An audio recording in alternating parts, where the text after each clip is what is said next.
Caminhão cegonha tomba no canteiro central da rodovia que liga Rio Claro a Piracicaba. A carreta estava carregada com 12 veículos. Havia acabado de sair da montadora em Piracicaba com destino a Ribeirão Preto. O motorista alegou que teve um mal súbito enquanto dirigia. Santa Gertrudes faz cadastro de famílias que precisam de moradias populares. O objetivo é estimar quantas unidades devem ser construídas. Hoje tem Previdência no Rio Claro Notícias com orientação para quem ficou um período sem pagar o INSS. Com máximas acima dos 30 graus, calor aquece também as vendas de ar-condicionado. Grupo se reúne para manter viva uma paixão para muitos rioclarenses, o basquete. O Rio Claro Notícias desta segunda-feira começa agora.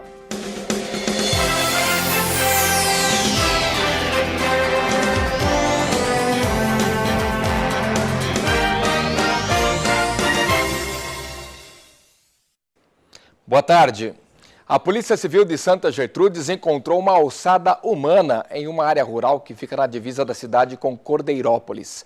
Uma denúncia fez com que os investigadores fossem até o local. A causa da morte ou então a identificação da vítima ainda não foram divulgadas. No local estavam possíveis objetos pessoais, como relógio e chaves. O caso segue ainda sendo apurado pelos investigadores. E olha, um grave acidente foi registrado na noite da sexta-feira por volta das 11 horas na rodovia Wilson Finardi, a SP 191, perto do pedágio entre Rio Claro e Araras. Uma colisão envolvendo um carro e uma moto provocou a morte do motociclista. Já o motorista do carro não teve ferimentos. Em outro acidente com vítima fatal, também na mesma rodovia, um homem de 51 anos trafegava ali na altura do quilômetro 73, quando perdeu o controle e capotou o veículo. Neuri Modesto Nicolela, de São Pedro, teria morrido no local devido à força do impacto. O acidente foi registrado na tarde do sábado. E também na manhã do sábado, um ciclista morreu na rodovia Anhanguera, próximo a Araras. Um final de semana violento no trânsito aqui na região. E hoje de manhã, nessa mesma sequência, um caminhão cegonha capotou na rodovia Fausto Santo Mauro, que liga Rio Claro a Piracicaba, ali perto do distrito de Assistência. O acidente aconteceu por volta das 6 da manhã no quilômetro 8 da rodovia Fausto Santo Mauro, em Rio Claro, próximo ao distrito de Assistência. O caminhão cegonha estava carregado com 11 veículos, todos 0 quilômetro, que saíram da montadora em Piracicaba e seguiam para a cidade de Ribeirão Preto. O motorista do caminhão é um homem de 42 anos que não ficou ferido, mas mesmo assim precisou passar por atendimento médico. De acordo com a Polícia Militar Rodoviária, ele alegou que passou mal enquanto dirigia, perdeu o controle do veículo, então foi parar bem ali, no canteiro central. Uma das faixas de cada lado precisou ficar interditada. O desafio era destombar o caminhão, retirar os veículos e então liberar o tráfego. A empresa trouxe uma outra carreta para levar os carros. O motorista foi atendido em Rio Claro. Morreu hoje o economista Léo Renato Carrilli. Ele tinha 72 anos e estava internado há pelo menos 2 semanas com problemas pulmonares. Carrilli participou de inúmeras reportagens sobre finanças e investimentos e também foi comentarista do quadro Economia do Rio Claro Notícias durante o ano de 2016. O sepultamento será hoje às 3h30 da tarde no cemitério São João Batista. Fica aqui a homenagem de toda a nossa equipe a este colega que participou do jornal por muito tempo e apoio também a toda a família. Vamos de oportunidade de emprego agora com as vagas no posto de atendimento ao trabalhador aqui de Rio Claro.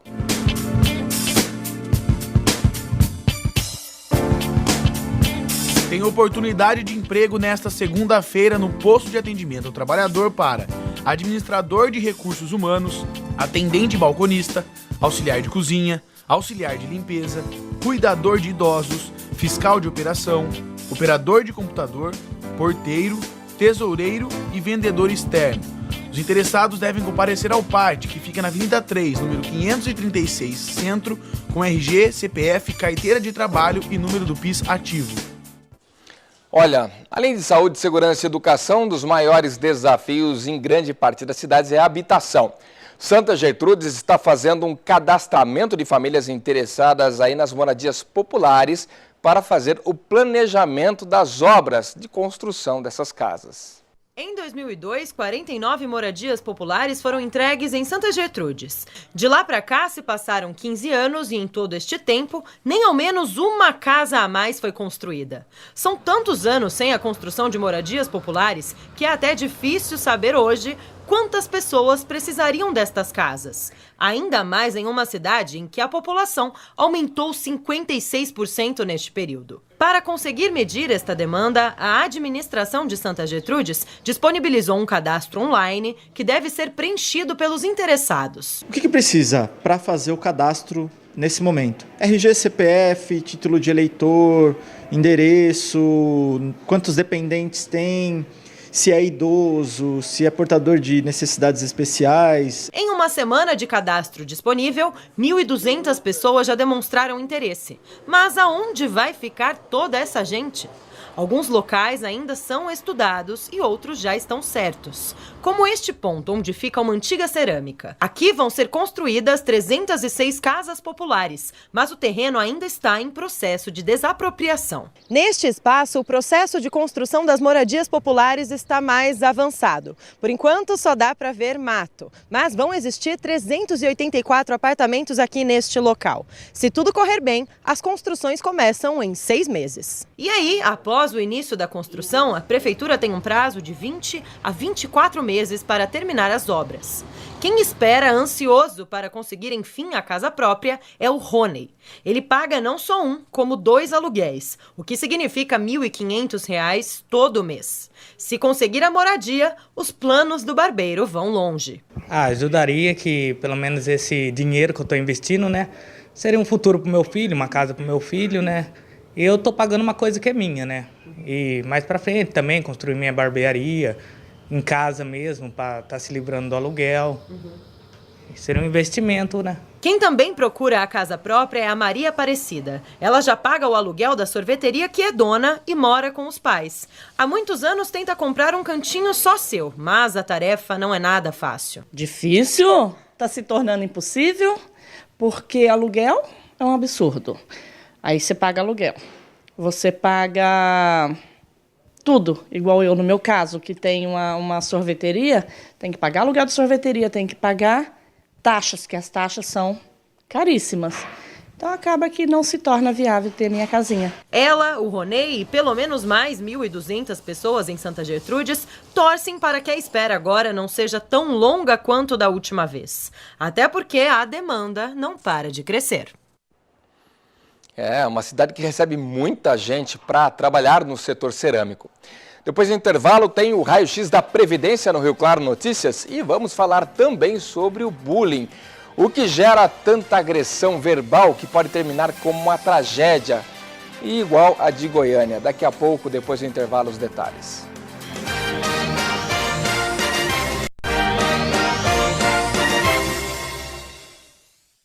De volta com o Rio Claro Notícias, vamos fazer uma abordagem agora sobre um tema que chocou todo o país, não há dúvida nenhuma, e tem muito pano para manga nesta história e, infelizmente, impossíveis outras histórias que possam acontecer, talvez não com o mesmo nível de violência, mas que possam sim trazer consequências para os envolvidos.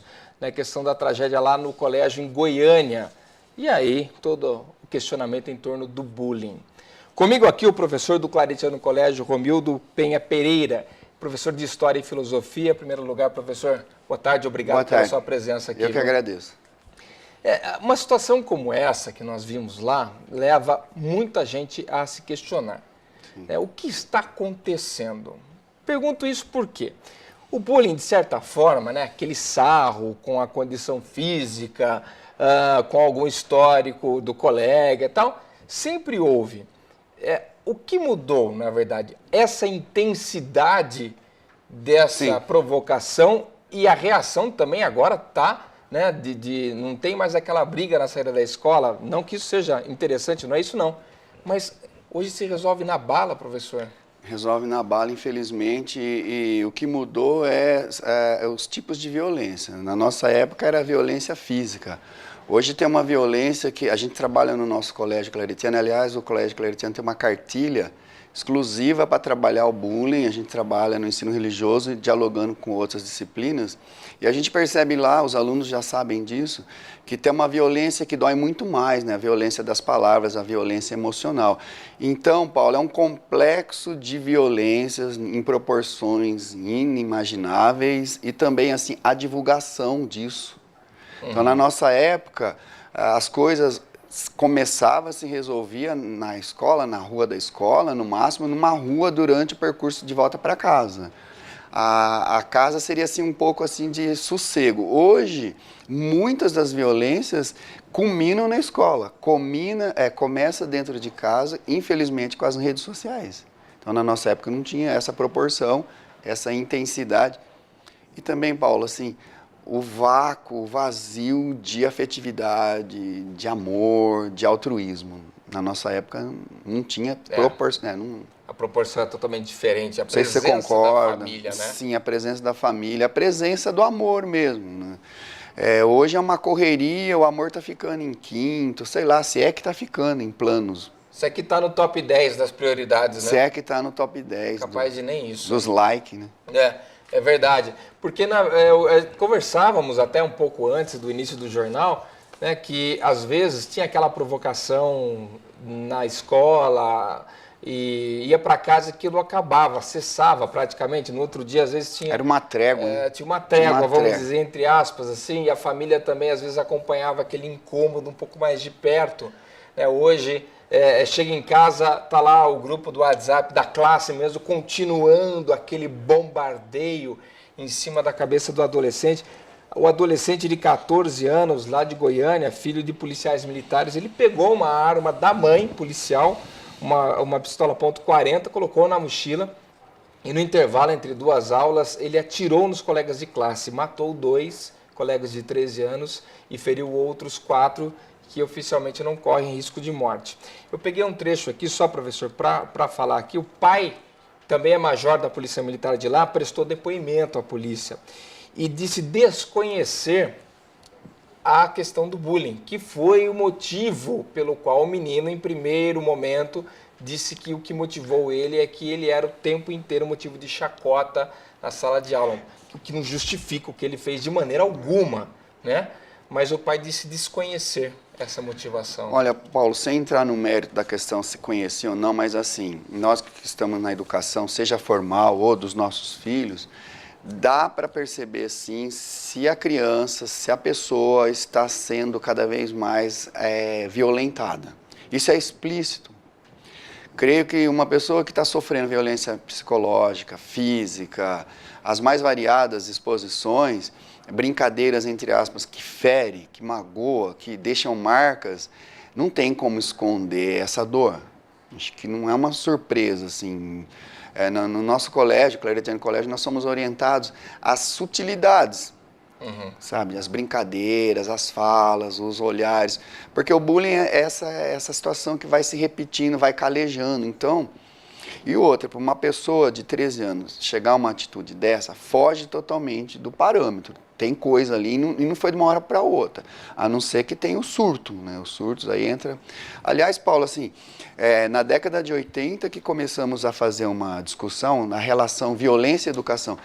Então, a considerar que tem muita coisa a ser estudada e a ser preventivamente feita. Mas, por outro lado, preventivamente feita, mas concomitantemente com punição. Não a punição pela punição.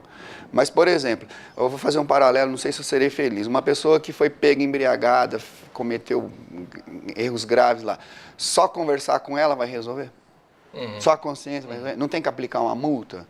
Então, os adolescentes, eles esperam isso, que a gente faça a punição, não a punição para diminuí-lo enquanto pessoa humana, mas para dizer, olha, eu tenho que ganhar, isso aqui só me faz perder, então não vale a pena. Sim, sim, ter uma consequência pelo ato. Tem que sentir a consequência. Com certeza. Na verdade, o autor dos disparos disse, inclusive em depoimento, que ele falou, está arrependido, tudo mais, agora caiu a ficha dele, mas não foi um surto. né? Ele disse que se inspirou em massacres como o de Columbine, nos Estados Unidos, em que uma pessoa entrou armada numa escola lá no refeitório, se eu não me engano, e atirou em todo mundo, e também o de Realengo, no Rio de Janeiro, onde o rapaz, já anos depois de ter saído daquele colégio onde, teoricamente, ele sofreu bullying, ele voltou lá e atirou em pessoas que nem da geração, dentro do colégio, da mesma geração que ele, as crianças que morreram lá eram.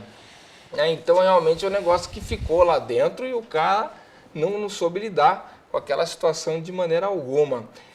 Professor, para a gente encerrar, a escola tem que trabalhar isso, né? Tem que trabalhar essa consciência do respeito, da igualdade, seja um mais gordinho, outro mais magrinho, outro mais alto, né? Que o pessoal fala alto e magrinho, outro mais baixinho.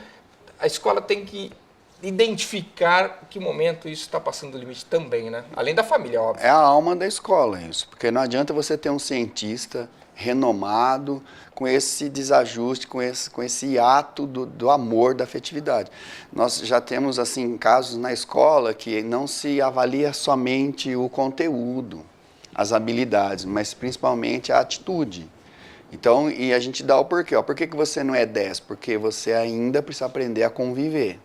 Você ainda precisa aprender a compartilhar. Então, são esforços que cada um fazendo a sua parte, mas assim, um alerta, né? Precisamos ligar, né, o nosso Wi-Fi, o nosso Bluetooth, sei lá o quê, para sentir, mandar, explicitar esse amor, conversar, mas também sentir, né, o quanto que o meu filho, o meu aluno, o meu estudante, as pessoas que convivem comigo estão aí sendo violentadas. Violências sutis, Paulo. Na nossa época, eu não me recordo assim de violências sutis. A coisa era explícita. Agora, essas violências sutis, elas vão corroendo e vão desajustando o emocional da pessoa. Professor Romildo, muito obrigado aqui pela sua entrevista. Professor Romildo Pereira, que é professor de História e Filosofia do Claretiano Ensino Colégio. religioso e também. Ensino religioso também, né, os três aí, falando um pouquinho sobre esse convívio, né, do dia a dia com os alunos diante de situações, né, exemplificando, é o que pode estar faltando para uma reação desregrada, totalmente impensada, como lá de Goiânia. Muito obrigado pela sua participação. Eu que agradeço, espero ter contribuído. Com certeza. Hora de raio-x da Previdência aqui no Rio Claro Notícias, e hoje o tema é quem deixa de contribuir, nem que seja por um período, para o INSS.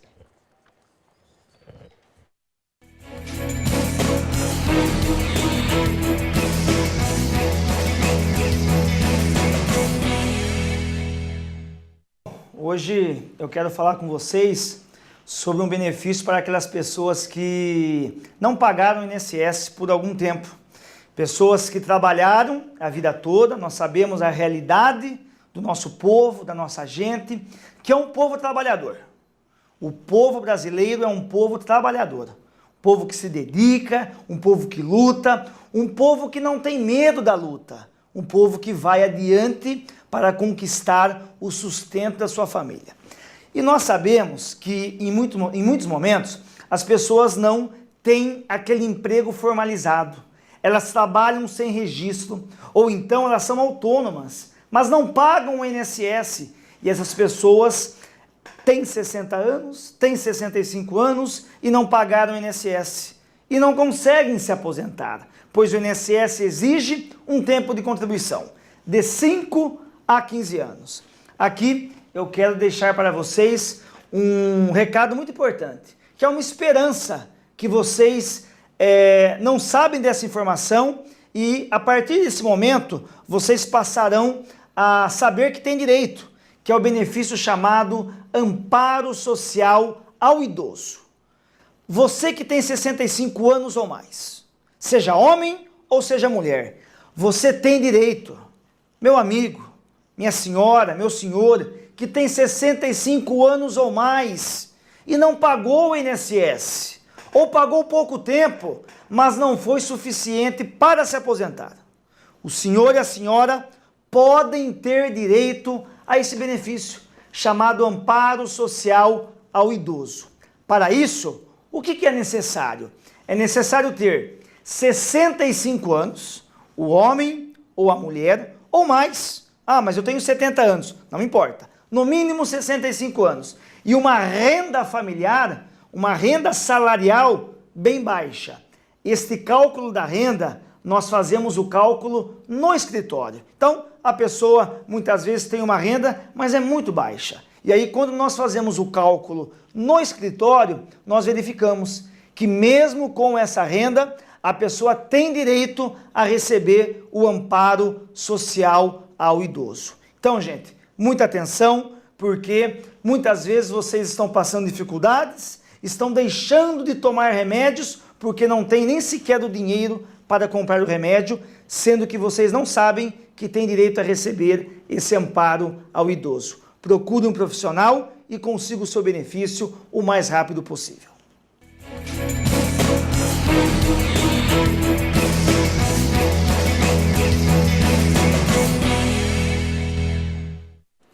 Entra em vigor hoje a lei municipal que proíbe funcionários da saúde de usarem celulares e tablets durante o horário de trabalho.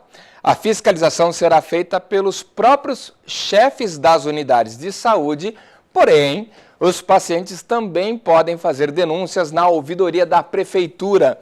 O telefone é o seguinte, 3526-7105, vou repetir, 3526-7105. O profissional que infringir a lei poderá levar uma advertência ou até ser exonerado do cargo. Infelizmente, esta não é uma situação incomum. Já houve várias queixas de pacientes que estavam diante do profissional ou aguardando atendimento e o profissional não deixava o aparelho de lado para conversar, para seguir com a fila dos pacientes. Segundo o secretário de Saúde, Dejair Francisco, os funcionários estão sendo orientados sobre a mudança para não haver mais falhas. A seguir, vamos falar sobre a paixão do basquete, que ainda resiste aqui em Rio Claro, com o pessoal que curte bater uma bolinha toda semana. E também sobre as vendas de ar-condicionado.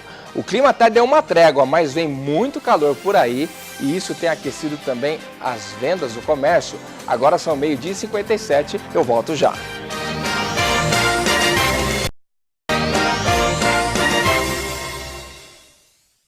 O final de semana trouxe mudanças no tempo que seguem hoje aqui em Rio Claro e na região.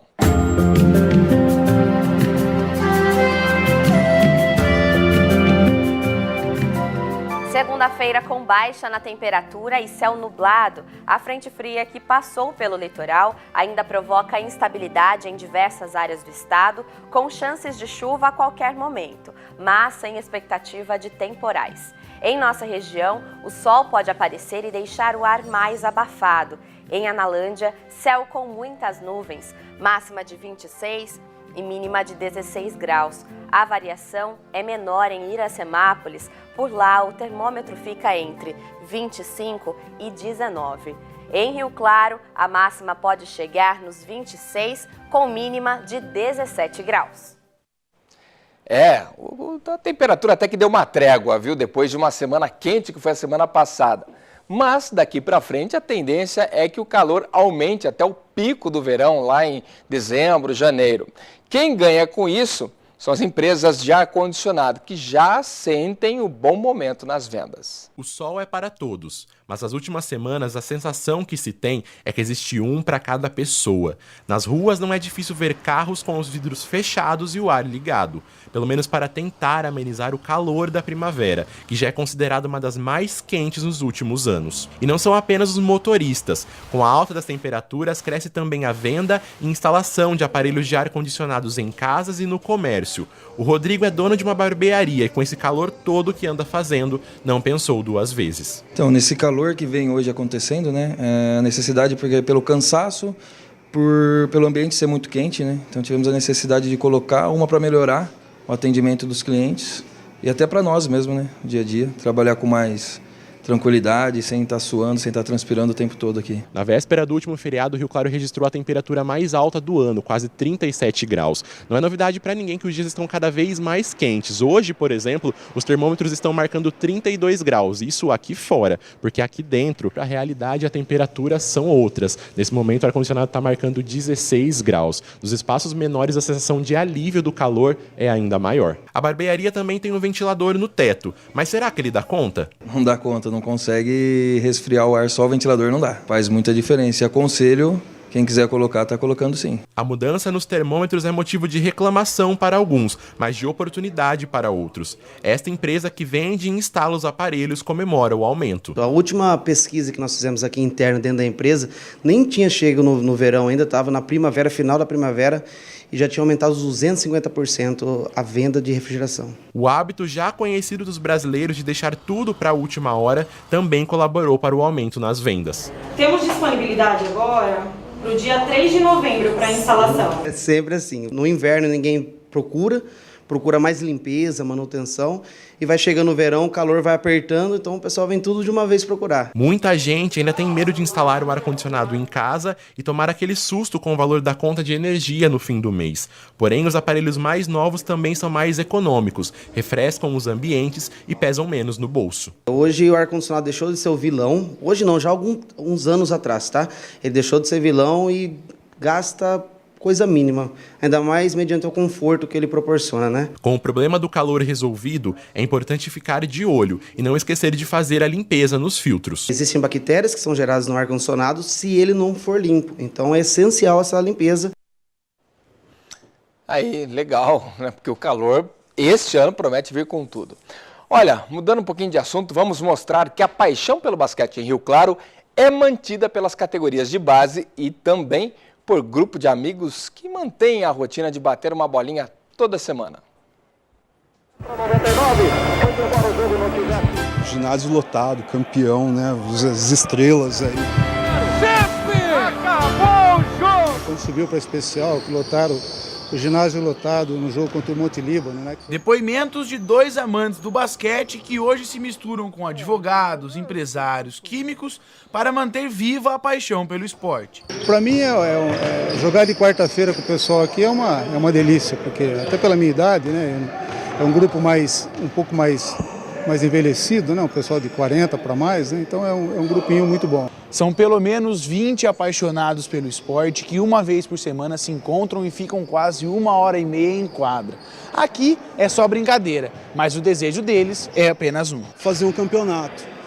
E a gente conversou com o secretário de esportes e acabou crescendo. Cresceu a ideia, era para ser interclubes, está sendo aberto e a gente pretende colocar 10 times aí. Todos por aqui viveram os melhores momentos do basquete rio-clarense. E o que mais querem é ver a bola cair novamente. É a volta do basquete. A gente preza que alguém olhe para a gente, vê que Rio Claro é a terra do basquete, sempre foi terra do basquete. E a gente quer que volte, a gente quer ir lá no ginásio e torcer pelo time principal. Se a gente montar um time para disputar, começar de novo com o Paulista, pleitear a NBB de novo, a gente consegue chegar lá. Eu acho que consegue, porque a cidade pulsa o basquete, entendeu?